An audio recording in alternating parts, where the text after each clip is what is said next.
giveaway လေးတွေလည်းမပေးတာကြာပြီဆိုတော့ကျွန်တော်တို့ဒီနေ့မှာ အကိုဟို fancy ငါးရှိလားမသိဘူး fancy အကိုတို့စီမှာတော့ Hon တစ်မျိုးတည်းပဲညီလေးကဟိုရွှေငါးရောရှိလားဗျရွှေငါးဟုတ်ကဲ့ရွှေငါးလည်းမရှိဘူးညီ Hon တီးတန့်ပဲ fighter ရောရှိလားကိုဩညီလေးကခတ်ပြီဒီမှာညီဆိုင်းဘုတ်ကိုကြည့်အကိုတို့မှာ Eddie Sanks Premier Flower Hon Gallery Hon တီးတန့်တစ်မျိုးတည်းပဲရောင်းတာဟုတ်ကဲ့အဲ့ဒါမှညီတခြားငါးသိချင်သေးရင်ဒီမှာ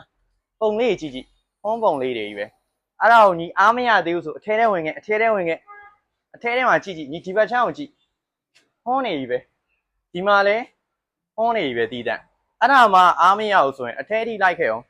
ဒီမှာလဲလုံးဝ Hon နေ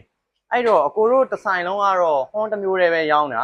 Hon တစ်မျိုးတည်းဟိုမှာအမျိုးအစားအစုံလင်းရှိတယ် GB ကြိုက်လား Camlot ကြိုက်လား SRD ကြိုက်လား CC ကြိုက်လားအကုန်ရှိရဗျာအဲ့တော့ giveaway လေးကိုဆက်သွားမယ် giveaway လေးကတော့ကျွန်တော်တို့ဒီမှာပြိုးဆိုင်ဆောင်ထုံမရောင်းပြတဲ့ SRD အတွဲ SRD ငတိငမတွဲထားတဲ့အုပ်လေးက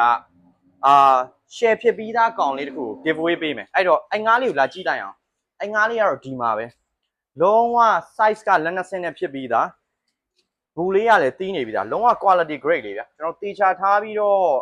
အမှန်ကန်ပြိုးထားတဲ့ကောင်လေးကို brother တို့ငါးအလှလေးရသေးခြင်းလို့ brother တို့လောက်ကမှာလည်းဒီငါးလေးကိုတေချာထားပေးဖို့ပဲမျှော်လင့်တယ်အဲ့တော့ကျွန်တော်တို့ဒီ giveaway မှာကန်ဆန်းဖို့ကတော့ထွေထူးမရှိဘူးပုံမှန်အတိုင်းပဲကျွန်တော်တို့ဒီ post ကို like and repost လုပ်မယ်ပြီးတော့ကျွန်တော်တို့ရဲ့ Telegram channel မှာ comment တွေဝင်မှန်ပေးရုံပဲအဲ့တော့ brother တို့ဒါလေးလောက်လိုက်တာနဲ့နေရှင်းငါးလေးလှကိုပိုင်ဆိုင်သွားမှာဗျာ